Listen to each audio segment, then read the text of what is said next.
It's Army 5. Alright. So, this is my army, the Anglo-Saxons. The Anglo-Saxons. You've got your warlord.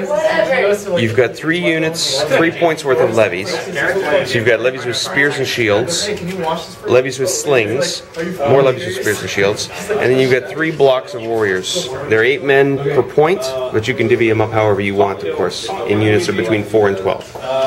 Okay. Now, the thing with Anglo-Saxons is that you get bonuses, and most of your abilities work if your units are above 10 models.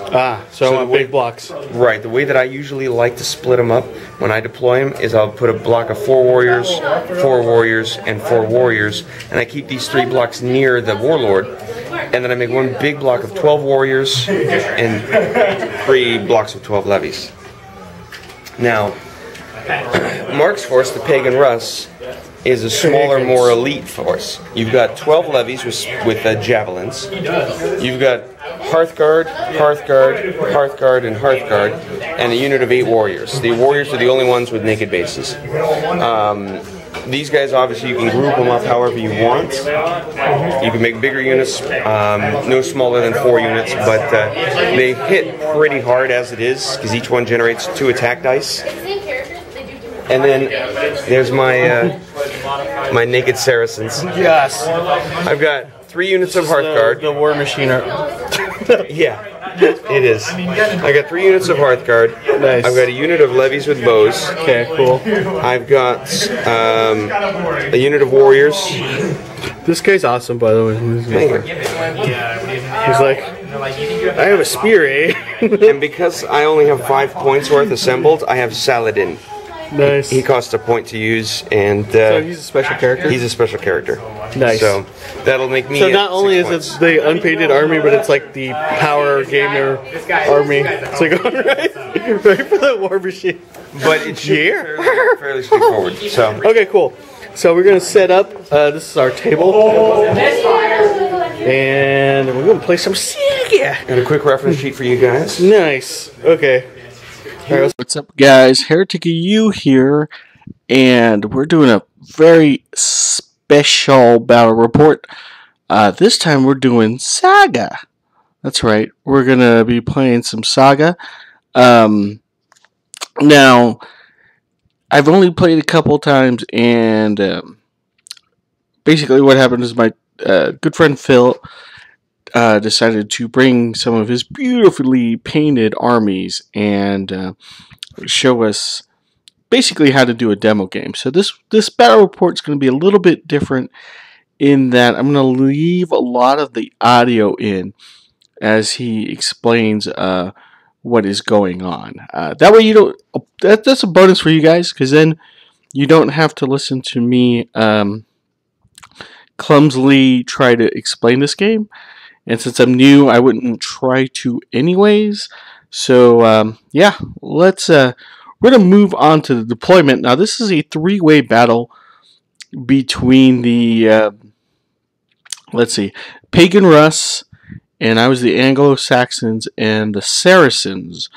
And so each army is going to take like a kind of a pie piece of the table, and then destruction ensues. Well, let's just go ahead and show how the deployment went. All units must have at least 1 model within M of the warlord, and no model may be further away from the table corner than L. Who? I do? Yeah. So I deploy.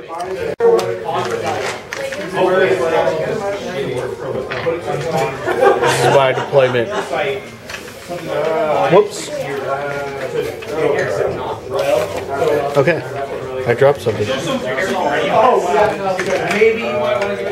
Now he's setting up his. We'll be back with that. Let's see.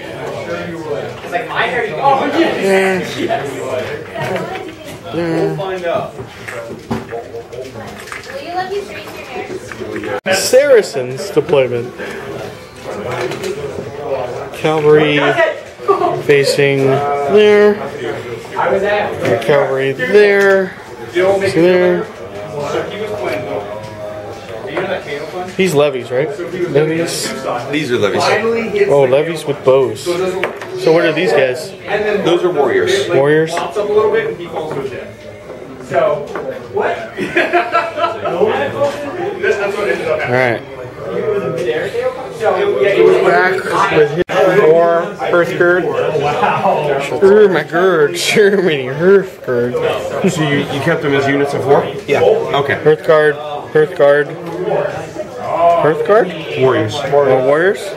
Why am I filming the wall? There you go. Warriors. Hearth guard. Levies? Yes. Sweet. Alright. Okay, man. So now we roll to see who goes first? Nope. Now we roll for our orders phase. Oh, okay. Orders phase. So this is my... Here's your battle board. Oh. The battle board. pulls it out in the end. So we start with 6 dice, correct? You start with, let's count them up. How did you break up your warriors? This is one squad, this is one squad. Okay, so you generate, levies don't ever generate Saga dice. What? So holy God. What you're doing is you've got 1 point for them, 1 point for them, and how many do you have? You have 12 in each? Yeah. And 2 points for him, so you're generating 4 Saga dice. 4 Saga dice. Right, so I what you didn't want know to that do... levies didn't do that. Do you want to break them off into a unit of 4 and a unit of 8? No, I'm good. Okay. You want to get a helmet because this will enable you to get the extra Saga rolls. Looking for helmets. And you are going to roll a max of 6 because you've got 7 units to generate. I got a helmet. Alright, so put that in that order. Alright, so that goes there. So I got 1, 2, 3, 6. Discard this dice. Roll 1 extra Saga dice for each of your units. So does that mean I get 4 more? Each of your units over 10, so which means that you get 5 more if you had the 5. So discard this dice. Discard.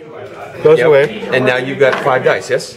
Because you have 1, 2, 3, or... Oh, 1, 2, 3, 4, 5. Exactly, so roll all 5 dice. Yeah. Thank you, helmet. Alright. And then I will try and decide what I'm going to do with that. Okay, guys, here's Phil's turn 1.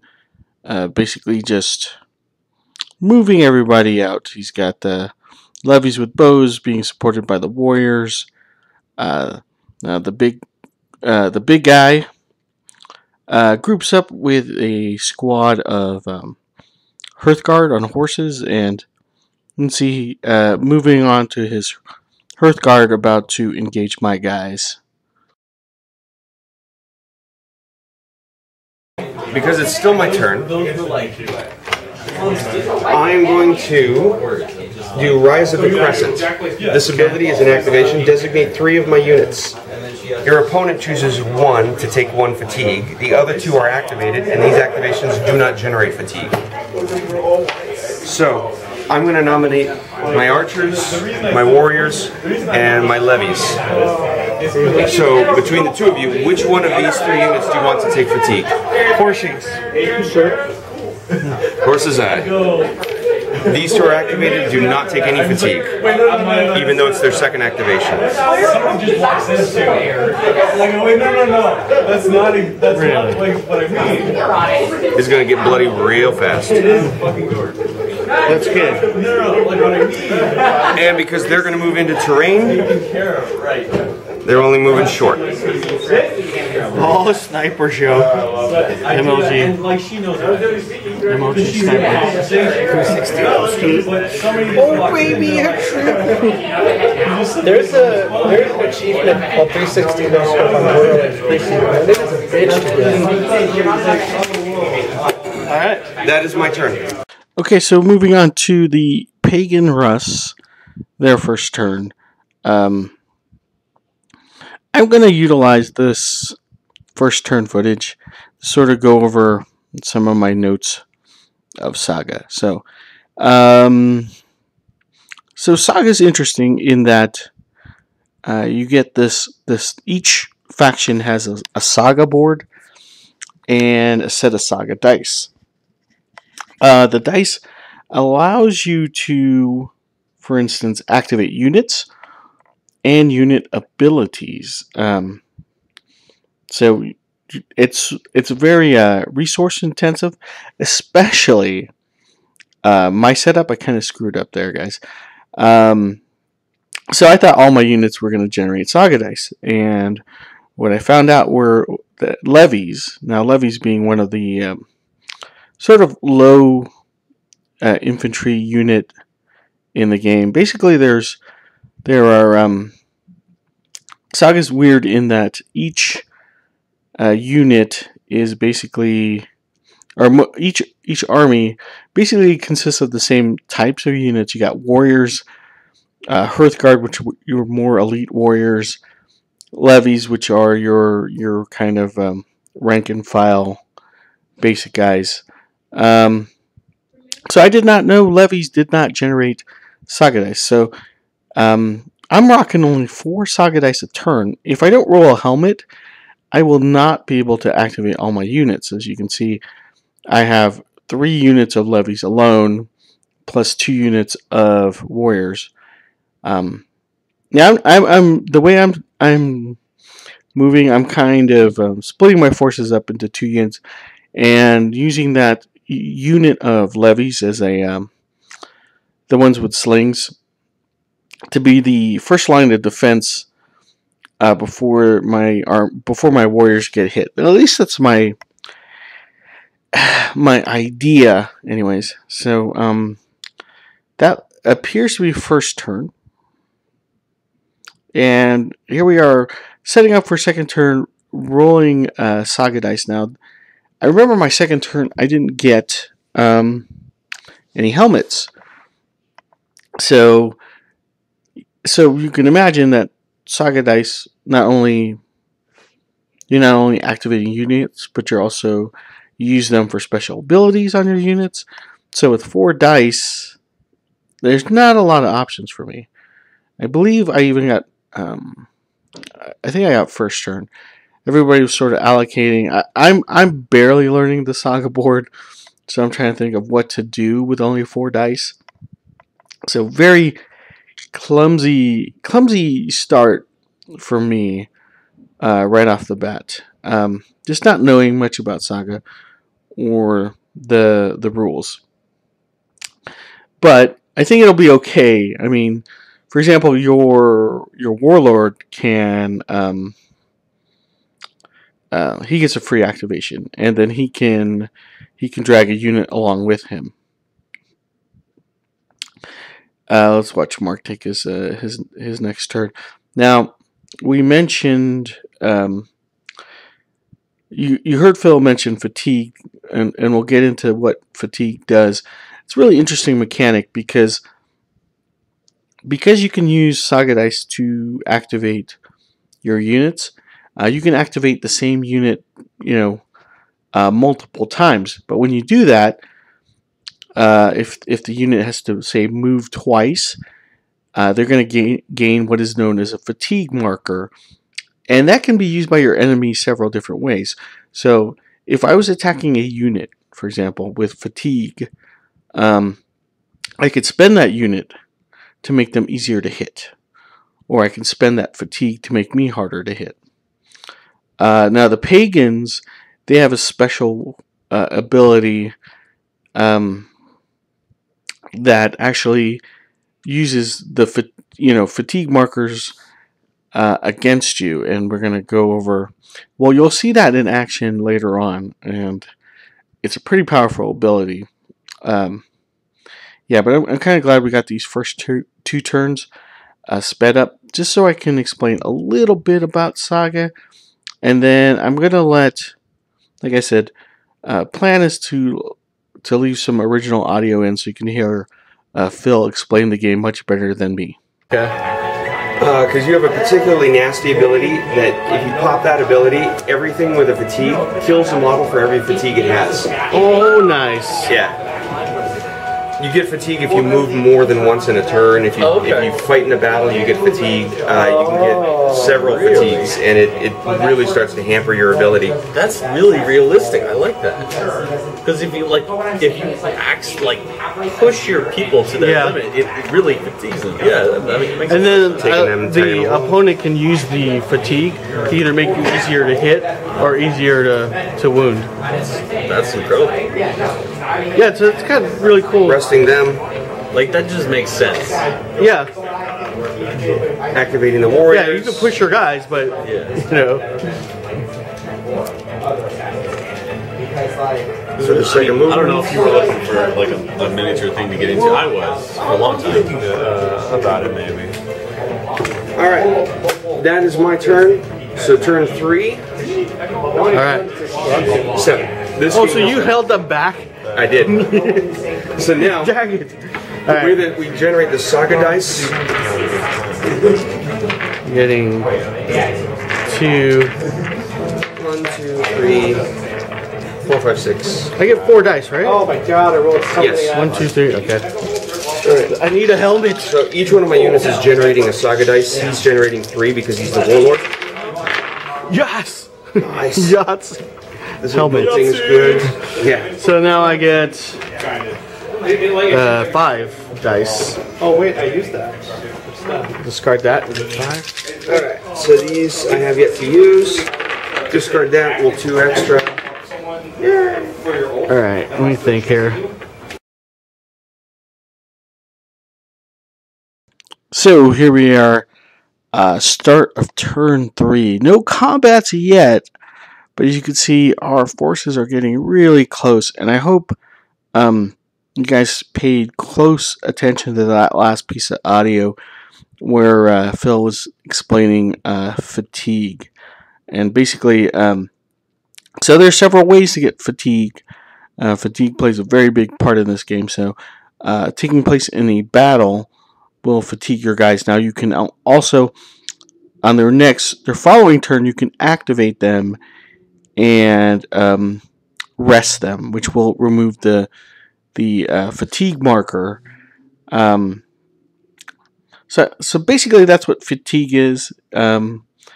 It's a really cool mechanic, and it lends a lot of realism. You know, you can push your guys to move twice to get in the enemy's face, but you're risking their effectiveness, as it does get physically strenuous in a real battle to actually do that, to sort of double march. And so it was a really cool feature. But here we go with combat. And so I'm going to let Phil explain a little bit about how combat works, and then maybe re-explain it for you guys. Yeah, we'll do that. 2 extra dice. So let me help you with this ability real quick, and then you can see some comments. So I'm going to use it for attack. You've got 4 dice though, because you're over 12 models. You're over 10 models. Alright. So you can do any combination. Take out the scatter die. I get... What you get is 0, everyone within very short. Oh. And it rounds up. So everyone within short, very short. So all these guys, you know, 1, 2, 3. You got 5 guys. Okay. So you've got 2 dice that you can throw back at him. Now, And I get 5 dice? how many do you have in very short of an enemy? Oh, okay. Well, so he's out. 1, 2... Actually, Yeah, I think you got all of them. all of them. Yeah. So your With the guys, exception of this guy. Okay, so you got 11 guys. Right. So You that's- generate 1 for every 2 guys in melee. So that's 5. You generate, rounding up, so 6 dice. Okay.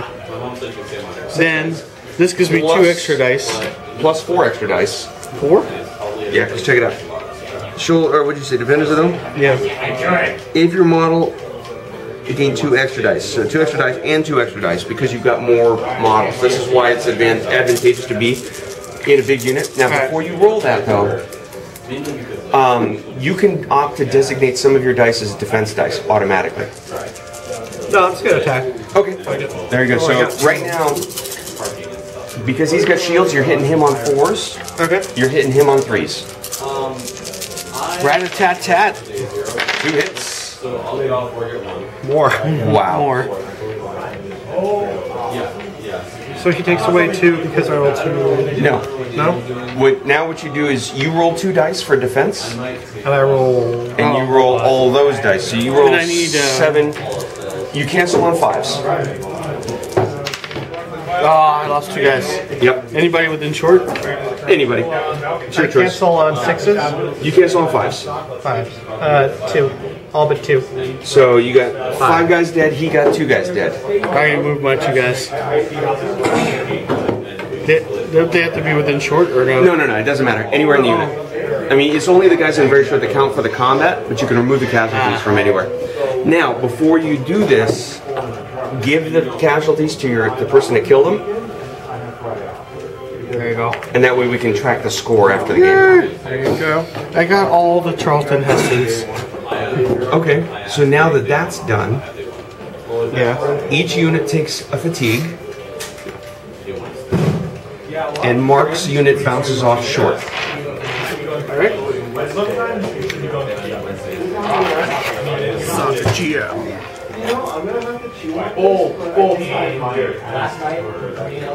So yeah, in a nutshell, that was combat. As you can see, my guys won, and I got to use one of my first Saga abilities, which is Defender of the Realm. Basically, gave me extra dice for that massive attack. And then I moved my unit of warriors to support my levies. Okay, so on the other side of the table, we're going to start with Phil's turn. He's going to engage one of my units of levies there. And if you're wondering why they have a fatigue marker by them, I had a chance to engage Phil's horses before he got to me, but Pagan and Russ decided to step in. Did some kind of spell shenanigans, which froze my guys, but still counted as they still counted as moving. So they have a fatigue marker, which Phil is going to use to make him harder to hit. So essentially, I need 6s to hit him, and he's gonna win that combat.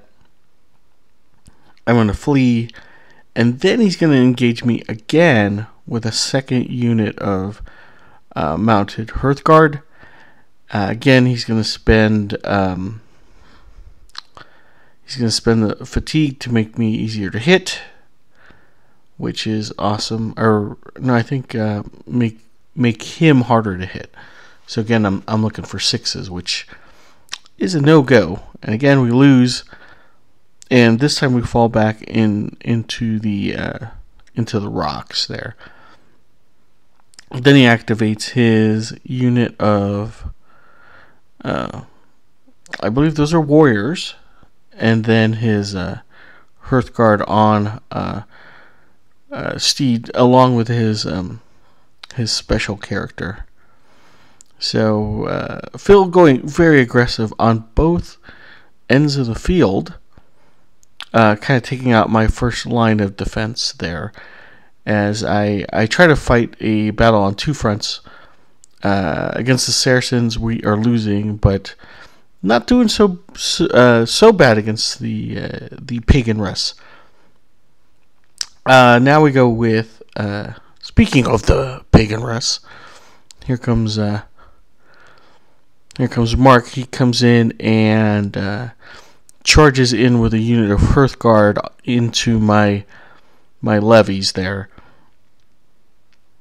And as you can see, we are falling back, which we lost the combat. That's going to push us to the very edge of the table there. I think I did kill one of his Hearthguard there, and now he's going to add insult to injury and throw javelins at my guys. Because, yeah, why not? Kick them while they're down. Poor levies. I have to say, though, my levies are special because normally levies, it takes 3 of them to get 1 attack dice, while my levies, 2 takes 2 to make 1 attack dice. So, not exactly a bad turn. Now, I remember as we start this turn, I roll my Saga dice, I get no helmets, And this is the part where you want to have as many special abilities and activations as possible. So yeah, since I am fighting a war on 2 fronts here, I'm going to need that, and I didn't roll that. Visions, my warlord takes 1 fatigue until the end of the current turn. Each time 1 or more d6 are rolled to determine the effects of one of my Saga abilities, like this one, which happens in melee, I can add or subtract 1 from the score of one of the dice rolled. So, fatigue for Saladin. Saladin is going down. And that's, yeah, let's see who goes first. Generally, Alright. everyone here does just 4, 1, 3. Damn it. That's to you. The time I don't want to go first, but I know his name. So, yes. Okay, so this turn I win the roll to go first. And with I think I only rolled one symbol on my Saga dice, which meant that the warriors were going to have to do, go in and put in work there. So I start by activating my warlord, who joins the Hearthguard and drags them with them, so I can get at least a free activation out of them. Then I move the levies with the slingshots over to support my fight against the pagan Russ, since the Saracens have shifted all their horses towards the middle of the field. I think there's going to be a concentrated effort to get rid of the pagan Russ before they start doing some serious damage to both sides. From what I understand, you're going to see this ability. I've been building up to it, but it's pretty nasty. And as the battle goes on, you can see I'm rolling a ton of dice there, just trying to destroy as many of Mark's Hearthguard as possible. I should tell you that the scenario is called Feast of Crows. So killing guys are worth points in this game. For example, levies. For every 3 levies killed, I score a point. For every 2 warriors killed, you score a point. And for every Hearthguard you kill, you score a point. I think warlords are worth 3 in this battle. So, yeah, I'm just going as aggressive as possible. That's what happens when you just hang your bum in the air. It gets fucked by a horse. I want to kill all of those guys. Downhill faster than I thought it would. Alright. So, melee. You are generating 5 dice. Right. I am generating 8 dice. I'm going to use a pure heart. Roll 2d6. I choose one of the scores rolled, gain a number of attack dice equal to half of that score, gain a number of defense dice equal to half the score of the die you have not chosen. So I'm rolling 2d6. And because of my visions, I may add or subtract from one of these dice. Cheater! 6 and 6. Ouch. Alright, so I am taking 4 attack and 3 defense. So 4 extra attack. Alright, so 3 I'm going to defense. start Modern Master Draft without, I really don't And, take your seats. yeah. So now we go at it. I'm hitting you on 5s, you're hitting me on 5s. Okay.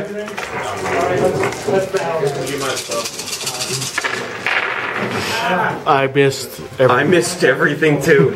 Holy crap. Wow. That sucks. That was the most disappointing. Like, the king is alone! Charge him! Alright, so I fall back short. We both take a fatigue. Oh, I fall back too? No. I fall back, I'm sorry. Just you? Just me. Yeah, because But I I take a attacked you. fatigue? We both take fatigue, that's right. moving the landscape. What just happened? That was the most epic whiff of all time. Alright, I know what you're gonna do. So yeah, epic fail by Phil and his Saracens. My Warlord couldn't hit either. That's just freaking hilarious.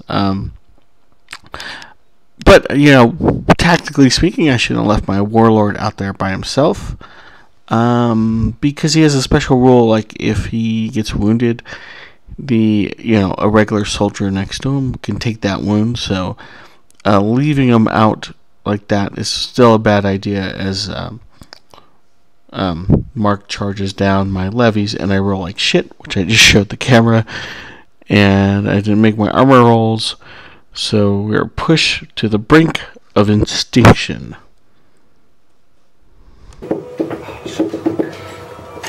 Invisible, that's fine. Then we go endless wastes. Each non-warlord unit on the table must immediately kill one of its models for each fatigue it has. No! So they have a fatigue. Oh, that's right. Does the fatigue go away or no? You get points for this. Does the fatigue go away? At this point, because Alright. Right, because you don't get that point because it's your own model. Oh, Mark scored. gets it. He scored some stuff. Mark scored. So I'll just put it over here. High. My first 2 casualties. Dude. Yeah, Mark scored a lot right there. Yeah. That's it. What was that called? Endless wastes. Now it's really effective with Fear of the Dark. So Yeah, so that was the Pagan Russ ability. Somebody tried to explain. So for every unit that has a fatigue marker, one or more, and Warlord's not included, you have to remove a model. So he's just going around basically collecting free points off of fatigue generated by Phil and I kind of fighting each other there. So that ability is pretty deadly, especially with this scenario. I don't know, did I explain the scenario? I think I did. Yeah, I'm not going over the audio. It's pretty late at night while I'm editing this, so yeah, the scenario is called Feast of Crows, and basically you're going to get points for you're going to earn a point for every 3 levies killed that you kill. You'll only earn a point for every 2 warriors that you kill. You get 1 for a Hearthguard and then 3 for the Warlord. So knowing that this is a 3-on-3 battle, wait, here we go. Some action happening as my Warlord again tries to fend off a second attack. This time he is going to die. you can roll 5 dice if you want. Ignore one of them that you lose, that you fail. And you don't have anybody close enough to draw from. That's right. I screwed that up. I forgot about that rule. Alright, so I just better hope. You failed one and failed the second one, so that is a dead Warlord.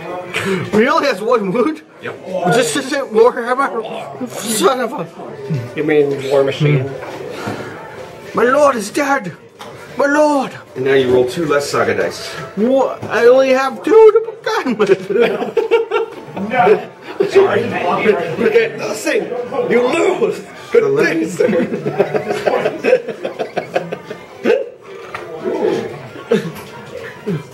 I think Saxons are in trouble. Okay, so moving right along. We've got Phil removing his fatigue markers because that Pagan Rust ability is pretty deadly. So he's spending time resting his guys. holding off on any huge attacks right now. I mean, Phil did score big by killing my warlord there. Now I'm down to just 2 Saga dice. So really screwed there on that. If I don't get a helmet, then I'm pretty much out of the game. As you see, Mark now marching in his Hearthguard on me, and he's making aggressive moves as my forces are starting to fall back. So just looking bad for the Saxons here. Kind of losing on both fronts now. Getting pushed back by the pagan Russ, and the Saracens just having their horsemen. Their horsemen are just frustrating me with their moves. I can't get my slings in a shot there. As you see, that combat ends brutally for my forces, and we're going to see whose turn it is next. I believe it is mine or Phil's. Okay, so here we go. Finally get my slings in range there of some of the Pagan Russ's Hearthguard. So we're going to bombard them with stone. And I did it twice, but I wiped out a unit, which was awesome. So I do have fatigue on that unit of levies there, and I'm going to have to, I think to activate them, I either need a horse or a helmet, and with 2 Saga dice, that's going to be very, very tough to do. Now, they're a big unit. I believe I had something on my battle board which uses axes, which for me they seem to be the most commonly rolled thing. So I think as long as they're over 10, I can activate them using that ability. But moving on, you can see the damage is sort of done to the Anglo-Saxons. So the Sarans are just gonna kind of decide. I think he was thinking, well, should I charge down my unit of warriors there and completely, basically disembowel me? Without any warriors, I can't generate any Saga dice. Or is he going to go for the true threat now, which is going to be those Pagan Russ guys? But so Phil carefully this turn, thinking about his options here. And it's always interesting with a 3-player battle. Anyways, decides to go for big points there. He's going to go after the Pagan Russ warlord, who was also left alone. No, I think that's just a unit of Hearthguard, actually. Yeah. So, but wiping them out, which causes fatigue on nearby units. So, I think we missed that the first couple of times, but we caught it towards the end of the game.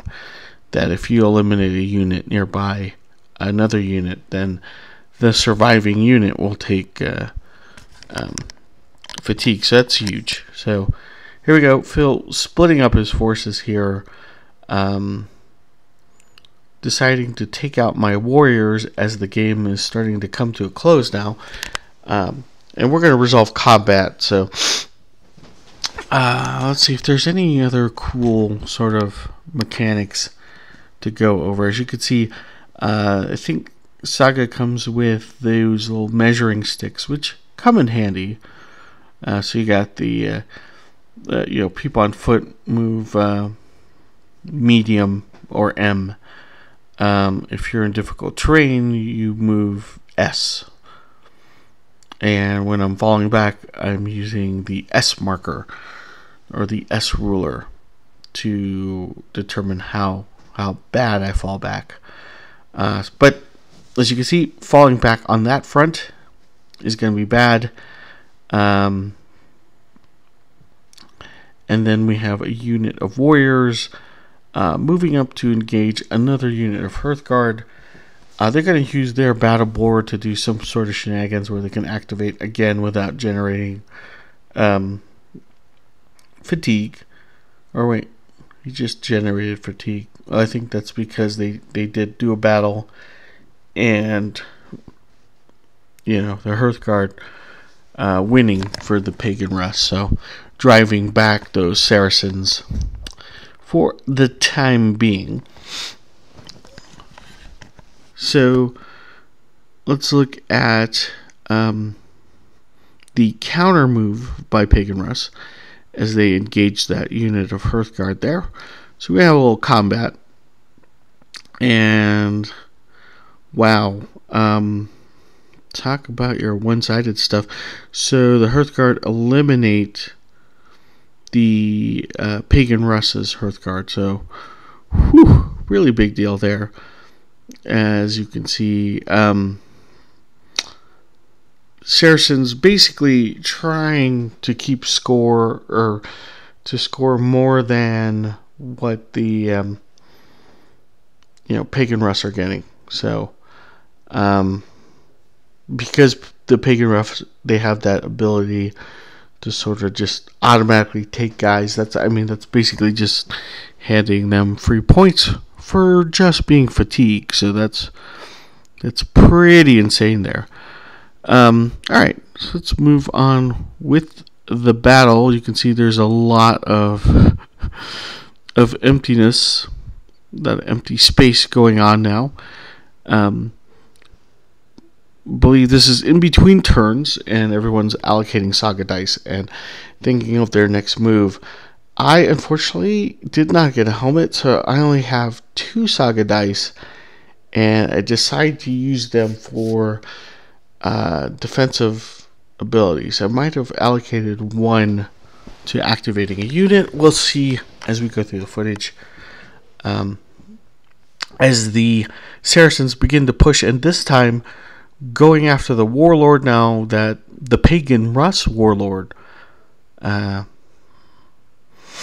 importantly, now that he's sort of left alone. So they went through 3 barriers of Hearthguard to get there, but let's see if the Warlord can hold his own. No, because he just took him off right there. So yeah, Phil's not messing around, man. He's punishing guys here for a demo game. This is pretty bloody demo game. As you see, Phil then runs those horses into a unit of my levies with the slings, man. So I'm gonna lose one of my coolest units. Or will I? Let's waste. So you take him. Oh, dang it! I was going. And then I take him. Ouch. Oh, then they get fatigued just because of that? No, they get fatigued from the combat. Yeah. And then I endless waste. Oh. And I take one of them. And then that's my turn. Because the only 2 dice I had were for Warlord. Oh no, I have a Hearthguard. I have 1 Hearthguard. I can't even act. Hearthguard is going to go, and then I'm going to have him go again.